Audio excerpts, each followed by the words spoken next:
As an entrepreneur, you create revenue and you start digging holes for yourself. And then you think you're gonna hire somebody, and then you end up going, oh crap, I've gotta jump in that hole. And the way I've built scale and created breakthrough in my business is by building systems so that no matter who's in the hole, you can win. And so today's video is about that. Just what are the systems that I've used to grow and scale my business in 3 different areas, meaning sales, revenue generation, delivery, whether it's a product or a service, and then infrastructure, all the support around that business. As an entrepreneur, this game is hard and you have to reinvent yourself all the freaking time. Right now, you need this video, and if you want to create massive breakthrough, we're going to go through the step-by-step process to do so for your business. Okay, this is how you create breakthrough in the revenue generation portion of your business. Now, the very first thing to know is the market that you serve and the problems that you solve. So you wanna know what your market is and the problems that you solve. So the interesting thing about this is below $1 million, you have to get real clarity. Above $1 million, that shifts. And then above $10 million, it shifts again. And as an entrepreneur, what you need to do is continuously reinvent yourself. And in the revenue side, this is the #1 conversation to have, because what you need is an ideal client with a big enough problem that enough people want to buy your service or product. And this is a place that most entrepreneurs fail to reinvent every couple of revenue cycles. And so in this revenue conversation, these 3 things are really a marketing conversation. Who on your team is solving the problems for the clients and your customers, and what is the revenue potential of your particular business? A lot of people would call this TAM, your total addressable market. So in this space, you're looking at your TAM and understanding who my ideal client is and how I'm gonna go after them and how much money I can actually drive in revenue.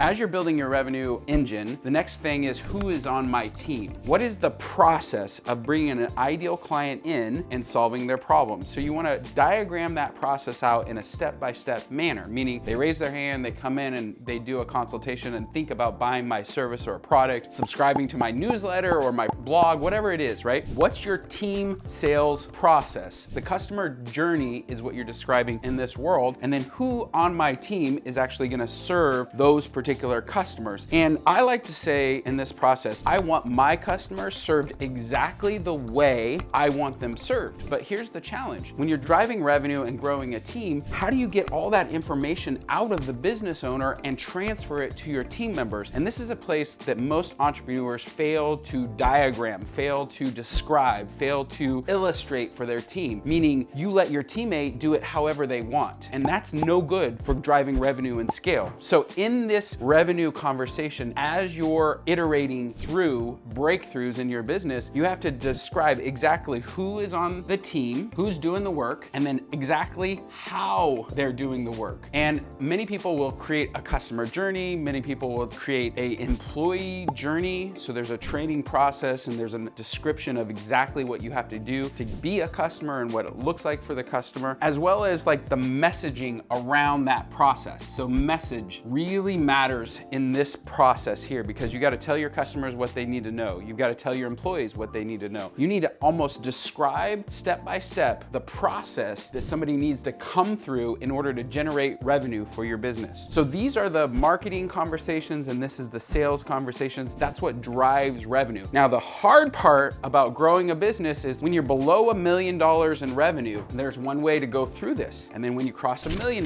you've got to reinvent yourself and you got to do this all over again. And then when you're at a $10 million, you've got to reinvent yourself. And those are the obstacles that stand in your way for having great breakthroughs in your business, is this reinvention process. We're creatures of habit. We're human. And so humans want to keep doing the same thing over and over and over. And that just doesn't work when you're growing and scaling business. And so in the revenue conversation, you basically get to reinvent yourself and your business at all of these milestones that exist in business. Next, we're gonna go over the delivery. Now, delivery is basically just honoring the promises that your sales and marketing team have made to your customers. That's all it is. People wanna overcomplicate, hey, I create this service or I make this product and it's gotta be great. The reality is you're just simply delivering something to somebody and you're honoring promises and basically keeping your word to your customers. And so in the delivery process, what you want to do is, number one, you've got to describe your product or service. Like, what are the benefits? What are the advantages of your customers using your product or service? What is going to happen in their world? What does that look like exactly? And then you have to align your entire delivery team around that benefit and feature. Meaning, if you provide a service for somebody, and in the entrepreneur's mind, this is what you want it to feel like and be like for that particular product or service, and then your customers go,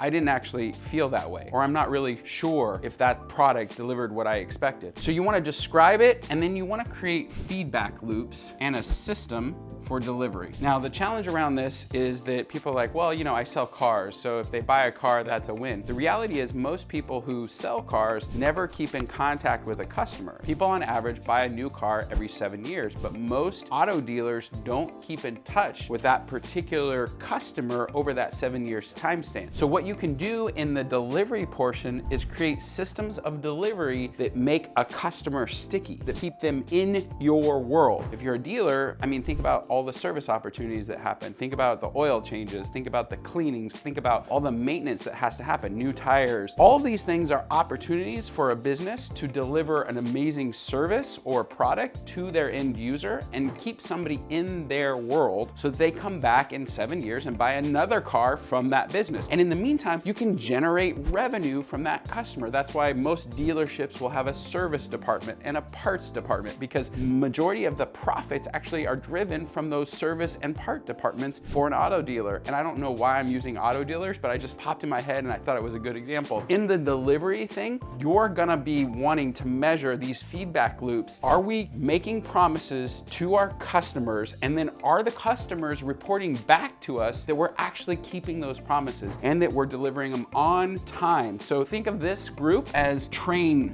systems. And when I say train systems, it means, are the trains on time? Are they showing up? Are they clean? Are there people in the seats of the train systems? Did we get to the destination that we expected to get to? These are all the questions that you want to ask. And in that world, what people tend to do is they invest heavily on the revenue systems when they're under $1 million in revenue, and then they cross $1 million and they forget to invest in the delivery. These are all your customer service people. These are all your manufacturing people. These are all the people that actually do the work inside the organization and keeps everything moving smoothly. And basically, they're the ones who honor and keep the promises of the founders or the CEOs or the leadership team. And so you want to really make sure that you're invested in delivering your product or service at a high level for your customers, and realize that once you cross $1 million in revenue, it's got to get reinvented. Once you get to 5 million, you're going to reinvent again. And at 10 million, you're going to reinvent again, all with the customer focus. You have to be hyper focused on what the customer experience. All that we're doing here is creating experiences for our customers and measuring, is this landing? Are my customers enjoying this? Do they like my product or service? Am I doing a good job? And most founders and leadership teams are clearly in the revenue section, and they fail to invest in great leadership, great communication systems, and great people on the delivery side, especially as they grow. They seem to invest in the revenue. When the revenue lands, then they invest in the delivery, and that is a backwards model. If you drive revenue, you need to equally invest in delivery at the same time. Make sure that your infrastructure is in place, your people are in place, and there's feedback loops coming back about your customer experience. Think all of this is just honoring the promises that the revenue team has made. Okay, infrastructure. I can't tell you how many times infrastructure is one of the more important things. Think of this as everybody in your team who is managing your IT, managing your finances, making sure the building is open on time, making sure that the manufacturing lines are running, making sure that all of the people who are keeping promises and making promises are effectively supported. You think HR, you think accounting, all of the glue. I like to call this as our glue within a business. This group will create systems and processes so that everybody else within the team can do their work. And here's the big thing, they're measuring. They're measuring not only money, but experience. So are the things things happening the way they're supposed to happen? And are we profitable? Are we making money? Are we growing revenue? Is our customer acquisition costs in line with our lifetime value of a client? And are we spending money in the appropriate places? These people are giving you budgets. They're helping you understand what the plan is and what your IT systems and structures are. Again, tends to be, as you're growing and scaling, I'm gonna spend a lot of money here, and when we land the business, I'm gonna invest here, and when we land the business, then I'm gonna invest here. And again, that's a mistake for a business. You wanna invest at increments that are appropriate for your revenue and delivery systems. These are the things that people fail to think through as they're creating breakthrough and driving scale and revenue inside their business. Typically, I'll talk with an entrepreneur and ask certain questions like, who's on your team? Who's delivering the product and services? What's your numbers in the sales and marketing space? What does your infrastructure look like? Most of the time, we can spot these small gaps within their people or their systems and processes that land in one of these three categories, and that's what's stopping them from having massive breakthrough within their business. Here's the thing, I've just gone over all of the systems in order to create breakthrough inside your business, but the reality is the real system is the leadership team. The people on your team have to be ruthlessly focused on the customers that you serve, the problems that you solve, the customer experience, and the systems and processes inside your business. And when I say ruthlessly, I mean no ego, no I did a good job here, I didn't do a good job there. You're creating feedback loops inside your business so you can have other people measure. It's a very human thing. Everybody wants to feel good about the hard work that they've done. But as a leader, a CEO, entrepreneur, your job is to collate all of the feedback loops. Customer experience is important? Great. What are the customers saying about your business? That's actually what your brand is. Most people think, oh, this branding message that we created, we paid this marketing agency and they came up with this huge thing and we're gonna put that on the front of our website and all of our social media and that's gonna be our brand. That's crap. That's not actually what your brand is. Your brand is what your customers say when you're not listening. It's what they say at a party about your business, your product, or your service. That's your brand. And as a CEO and a leader, you don't wanna ask your employees, hey, how you doing? They're gonna say, I'm doing amazing. What you wanna do is create feedback loops inside your business so you can ask the most important questions to your customers, to the marketplace, to your people, so that you can effectively third party know